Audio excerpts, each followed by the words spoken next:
So in this video, we're going to be talking about the three certainties, specifically certainty of objects required to set up and express trust. And this requirement relates to who the beneficiaries of a given trust are, and to quote Lord Denning, "It is clear that a trust other than a charitable trust must be for ascertainable beneficiaries. So every trust except for a charitable trust must fulfill this requirement. However, this test is different for fixed and discretionary trusts. So to recap, in a fixed trust, the beneficial interests are fixed. So for example, a trust for the benefit of A and B is in equal shares. Whereas in a discretionary trust, the trustees are granted the power to appoint people as beneficiaries of the trust. So the members in the class of potential beneficiaries have no beneficial interest until the trustees exercise this discretion to appoint beneficiaries and the amount that they shall receive. And this is at the trustees' discretion.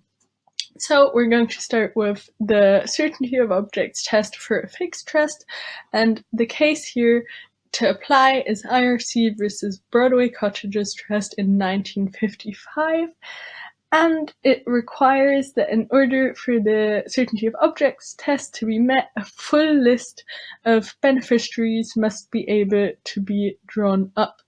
If this cannot be completed, then the trust will fail on certainty of objects.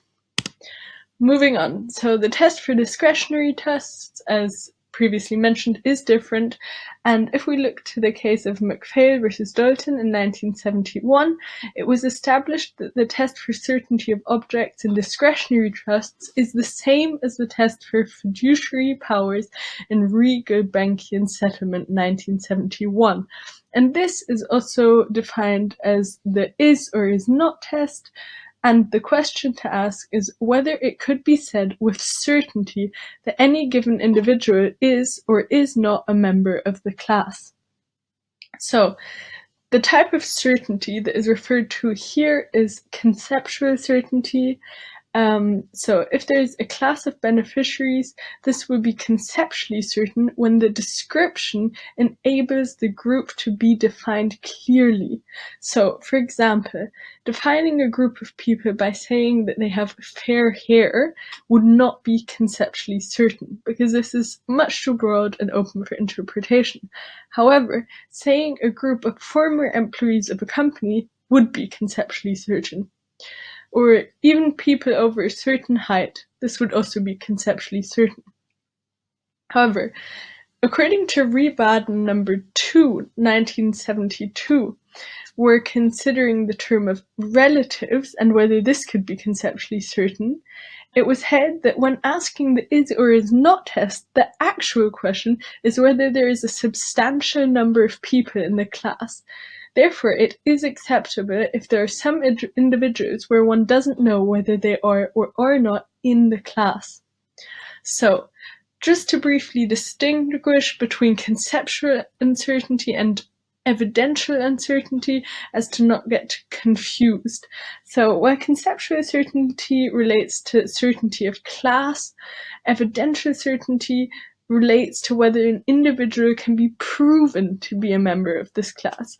If a class is conceptually uncertain, the trust will be void. However, if there is evidential uncertainty because someone cannot prove whether they are or not in a group, the trust will not fail. So let's have a look at gifts subject to condition and precedent. So the case here is Re Barlow, 1979. And this case concerned a testrix who had a large collection of pictures, and she declared that some of them were to be held on trust by her executors to sell them, but that her family and friends could buy them at a reduced price, and the proceeds were supposed to go to the residuary estate. So the executors asked the court whether the direction about family and friends was void because they were concerned about conceptual certainty, and that if it was valid, they wanted an indication of who family and friends might be. So it was held that in this situation, where there is a condition precedent, the certainty of objects test will be satisfied if at least one person can be said to satisfy the condition.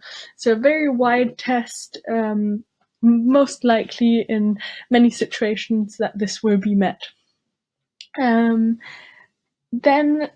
the next question is whether conceptual uncertainty can be made certain, and the case here is Retux in 1978. So here a trust is established to benefit future baronets under the condition that they are of Jewish faith and married a wife of Jewish blood. So it was held that if in doubt, the decision should be made by the chief rabbi, and the court held that in this case the trust was valid, since any potential conceptual uncertainty of what Jewish faith or Jewish blood meant could be resolved by the appropriate expert, in this case the chief rabbi.